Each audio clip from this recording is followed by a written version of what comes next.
voice notes have crept into the workplace. First it was text, then Slack, then video calls.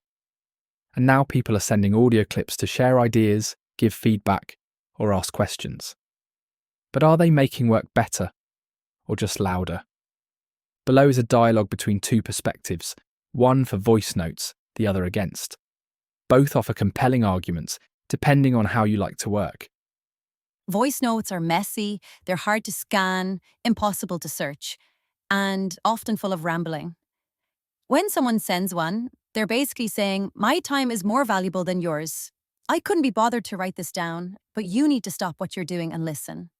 That's not efficient. That's inconsiderate. But written communication lacks tone.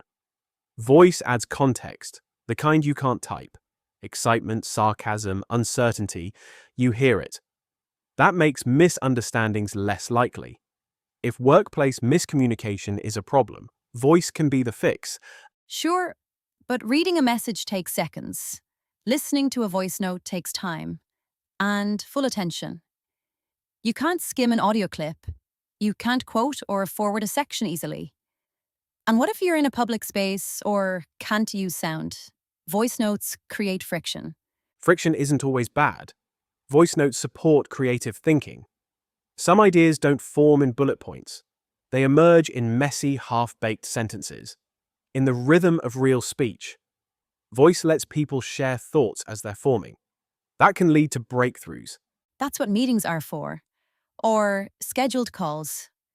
Voice notes fall into a gray area. Too casual to be structured. Too disruptive to ignore. If every thought becomes an audio message, we'll drown in noise. Writing encourages clarity. It forces people to think before they speak it. Not everyone finds writing easy. Voice levels the field, especially for those with language or learning differences. It makes communication more accessible, more human. Isn't a workplace that values inclusivity worth a few more voice notes? Let's compromise. Use voice notes when nuance matters, but don't default to them. And if you send one, include a short written summary. Respect people's time and attention. That's fair. But remember, silence isn't the only alternative to noise.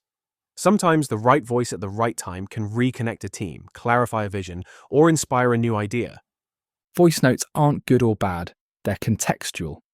In some cases, they're more expressive, inclusive, and spontaneous. In others, they're disruptive, inefficient, and hard to reference. The key is to use them with intention, and perhaps use a transcript. Whether you're a creator sharing your voice with the world, or part of a team, SoundBranch is your voice-first solution. If you are a creator, get started now at soundbranch.com, and for teams, create your own searchable voice note site at soundbrand.ch. You can also download the SoundBranch app for iOS and Android via the Apple App Store or Google Play.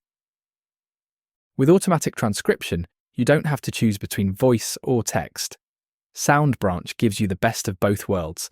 Every note is searchable, shareable, and human. Thanks for listening. Now it's your turn to speak.